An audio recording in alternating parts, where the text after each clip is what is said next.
হঠাৎ ইচ্ছা করলো ভুনা খিচুড়ি খাওয়ার, তো গরুর মাংস দিয়ে আর মুগ ডাল দিয়ে মজাদার ভুনা খিচুড়ি রান্না করে নিলাম। আসসালামু আলাইকুম সবাইকে। সবাই কেমন আছেন? আশা করছি সবাই অনেক বেশি ভালো আছেন। লুকটা তো অনেক সুন্দর আসছে আর খেতেও দারুণ ছিল। নতুন আলু দিয়ে ভুনা খিচুড়ি রান্নাটা শেয়ার করলাম, আশা করি আপনাদের কাছে ভালো লাগবে। তো প্রথমে এখানে আমি মুগ ডাল ভেজে নিয়েছি।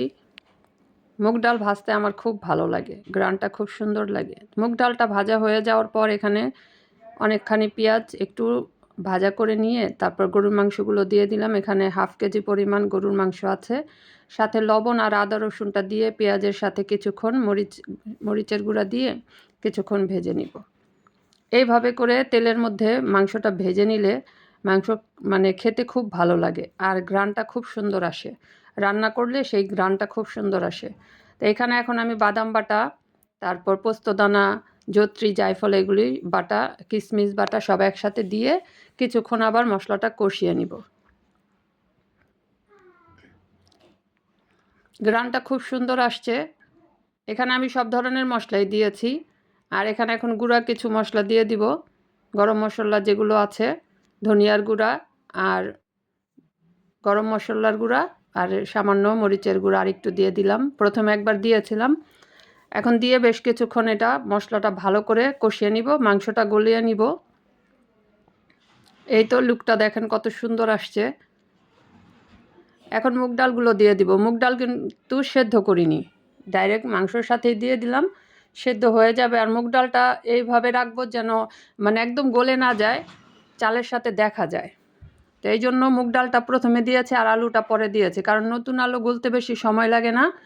এই জন্য ডালটা প্রথমে দিয়ে ভালো করে এখন সব কিছু কষিয়ে নিব আর সামান্য পানি দিয়ে হালকা সেদ্ধ করে নিব। এখন চালের জন্য পানি দিয়ে দিলাম। আমি চাল নিয়েছি 3 পট। এখানে ভাতের চাল আর পোলাওর চালটা মিক্স করে নিয়েছি দুইটাই। এখানে দিয়ে দিলাম টমেটো সস, কাঁচামরিচ। পানিটা বলক তুলে নিব। লবণটা কম ছিল, লবণটাও দিয়ে দিলাম।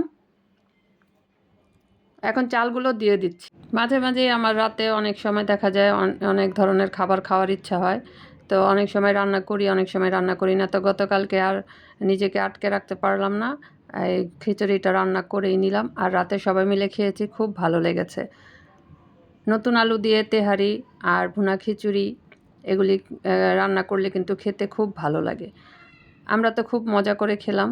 আর আপনারাও বলেন আপনাদের কাছে দেখতে কেমন লাগছে। খাওয়াতে তো পারবো না কাউকে, তো লুকটা সম্পর্কে কমেন্টে জানাবেন। আর সবাই এভাবে রান্না করে খাবেন, আশা করি আপনাদের কাছেও ভালো লাগবে। পরিবারের সবাই একসাথে মিলে খাওয়া দাওয়া করলে আসলে খাবারের স্বাদ আরও বেড়ে যায় আমি মনে করি। তো আজকের রেসিপি ভালো লাগলে লাইক, কমেন্ট, শেয়ার করে দেবেন। সবাই ভালো থাকবেন। আল্লাহ হাফেজ।